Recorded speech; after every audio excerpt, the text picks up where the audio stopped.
Welcome back to another video. In today's video, we're going to be looking at the pros and cons of the Mitsubishi Eclipse Cross plug-in hybrid. This is a big plug-in hybrid and it's also fairly cheap, as you can get it at 25,000 euros. The car starts just over 37,000 euros, and if you want to get it used, the best we were able to find is around 25,000 up to around 30,000. That's what you're looking at when it comes to the starting price of the car. So what do you actually get for that price? You get a car that's 4.54 meters long, 1.68 meters tall, and 1.80 meters wide. You can also see we have the blue color on here, which is laser blue, which can cost you 710 euros extra. And we also have the plug-in hybrid, just like in any other model that you have on here. You could theoretically also get 20-inch wheels, which you could also get in black, which looks pretty cool. And you also get full LED lights in the front, which is nice. And also a fairly interesting and distinct looking design, which not many cars have. And also a big engine, which is a 2.4 liter four-cylinder engine, which is actually quite massive, but it only produces 98 horsepower. You also get two other electric motors, so a total of 3 motors. And this is going to have a combined power of 188 horsepower with 193 Newton meters, with a Vmax of 163 kilometers an hour. And that's actually going to get you from 0 to 100 quicker than it is claimed. And there you can hear it doesn't shift up because it only has one gear and doesn't sound the greatest, to be quite fair. 10.7, the previous one that we did was 10.51 or 59 was for you, and 10.9 is claimed, so still a decent rate. We did have a negative slope of 2.5%, and the previous one we had a negative slope of 1%, so that was even better.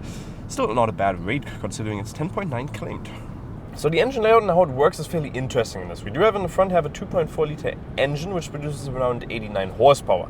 Then we also have two different electric motors, one for the front and also for the back. There's 3 different ways that you can use those, which is interesting. So the first option would be to just completely drive in electric mode, which you can have. You have an EV button down there. If you have the battery charge up, you can obviously use that if you want, or you can also change the car into charge mode, so to charge up the battery and then to use the battery in the full EV mode as well. The second mode that you can use is you can basically have the engine charge up the battery, and then the 2 electric motors are going to use that charged up battery to power the car. So the combustion engine is always going to be on, but it's not going to produce any power output towards the wheels. That is all done via the 2 electric motors. And the third option is to basically let them all work together, per se. If you're driving higher, at higher speeds, the combustion engine is always going to be on. It's going to be basically putting out power output to all wheels. Then if there is extra power needed, then those 2 electric motors are going to be also implemented and just add that extra battery or the more power that is needed. That only obviously works if the battery is charged. If it's fully empty, that mode is not going to work for you. But you do have one main concern about it is, well, it's basically that you need a very, well, not a very powerful, but you need a fairly powerful engine. That's why you have a 2.4 liter four-cylinder engine here, just to be able to get all of that power that you need in order to also charge batteries. Again, then you need 2, let's say, okay powerfully motors, which can again power a car which weighs 1.9 tons.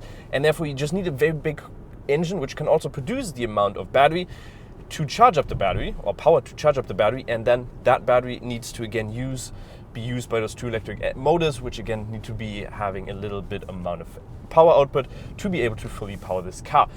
And therefore, I don't know if it's the best power layout that you want. A normal plug-in hybrid would have maybe just been a little bit easier and better to have. And you can also hear that makes the cabin really loud in the interior when you accelerate, for instance. That engine just kicks on because it's always going to be at that highest RPM to keep the momentum on the electric motor going, so that can actually power the car. That really makes for the engine to really dominate the interior sound, which is not a comfortable sound stage when you're driving in the interior, because it just makes it really loud. As soon as it goes off though, it's really quiet because it's going fully electric basically. You also get a battery that has 13.8 kilowatts an hour size, and you can see there's 2 ports in here. What are those two ports for? Well, you get an optional, let's say, fast charging in here, which is this right here, which is going to allow you to charge up to 19.6 kilowatts, which is very quick for a plug-in hybrid. And that's going to be able to charge it from 0 to 80% in 25 minutes. And that thing is called CHAdeMO type of charging, which I have actually never seen before.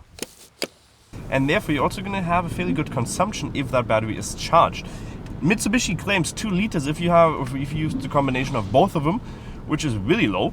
That's gonna, I think it was 2 liters and 17.5 kilowatts an hour, which is really nice. And if you just use your, if you basically have it right now, if you put it onto save and ride it basically normally, you can definitely get it down to around 6 liters, which is still a very good value considering the car is also 1.9 tons heavy, and it does have that 3 motors in total. If you drive the car normally, you can definitely get a consumption down to around 6 liters. If you drive a little bit more sporty and also don't care about the consumption, then you can see we're currently at around 11.3 liters because we also did do some brake tests. We did 0 to 100 tests and generally driving a little bit more sporty. But 6 liters is definitely something if you have the battery not charged or have it right here as it is right now. If you are mainly using this car, for instance, driving around city or getting to work, which is maybe a longer distance, because the electric motor is going to allow you to get around 45 kilometers of range if you're driving just in city up to 55 kilometers. The interior is definitely a little bit dated. It did have a facelift in 2021, but in my opinion it feels like a car that maybe 2018, 2017, 2016, due to the fact that it is just fairly old. We have a heads-up display that goes up, which is nice, but it's obviously not integrated into the windscreen. You also have a fairly, well, you have a lot of plastic, but the quality is not that bad because you have like these carbon touches where you touch and then some good quality. One thing I really like is the center console. That quality is really, really nice. So wherever you basically have your hand rested, that's good quality. Other than that, not the best quality, but better than, for instance, I'd say a Volkswagen at some places. The other thing that is interesting is that you have almost 60 different buttons, or actually more than 60 different buttons, which is quite a lot. Which is nice because touch sensitive controls are always a little bit funky to use, but in here those buttons, they're just too many. It's a little bit overdone. For instance, it took me a long time to see how do I change the digital cockpit, well, the center part, but that's actually behind the steering wheel, and then there's buttons there where you can change the layout of that digital cockpit, which is really confusing to find at first. And in general, quite a lot of buttons, which is not that good. You have, well, it's not bad, but it's also not great because they're a little bit confusing to use. You do also have Apple CarPlay and Android Auto, but you do not have it wirelessly. You have that via cable, and we also have heated seat and also heated steering and also heated seats for the back, which is a nice touch as well. One thing that I'm also not a big fan of is that only the driver can automatically open and fold down, make the windows go down, but any other passenger is going to have to hold it down, so it's not automatic. And you also get an outlet in the back, which is a 1500 watt one, so you can basically plug anything in there, which is nice. So you can have that, but there are obviously also bad things about the car. For instance, the volume for the trunk is not that big. 359 up to 1108 is actually not that much, and you can see there's not much storage space down here. You could theoretically put your cables in there a little bit, but you can always have that box in there. You can see it's not that much space. And the other thing, I'm 1.80 meters tall. This thing is already hitting my head. I'm 5'11". So that's not that nice. And also a 77 centimeter high loading curb, which is fairly high, but it is fairly smooth, which is good. And you also get quite a lot of piano black in the interior, which is going to look bad after a long time. For instance, well, not after a long time. This has been 12,000 kilometers of damage. No, that's a lot of damage! You're going to need some freaking duct tape to cover that up because that does not look nice over the long term. So if you are getting a used one for this, definitely, well, yeah. And the braking distance of these tires are really bad, so let's actually check them out to see what I mean. Wow. And the stopping feels like freaking stopping on ice. That thing slides like a freaking sleigh. And 44 meters, exactly the same as we did just now. So really bad value when it comes to the freaking braking test, because that thing really does slide like a freaking sleigh. And here, when it comes to riding experience, the car does bend or lean a lot when it comes to turning. You can definitely feel you're getting pushed to the side here, so it's not stiff, therefore not sporty. But the suspension here is also fairly comfortable, which also makes it a little bit nicer to drive over a long distance. So that's our final verdict on the Mitsubishi Eclipse Cross plug-in hybrid. Well, it's a really cheap plug-in hybrid considering the amount of stuff that you get, and also the range that you can get with it, which is around 45 kilometers, but you can charge with that fast charging fairly quickly, which is nice.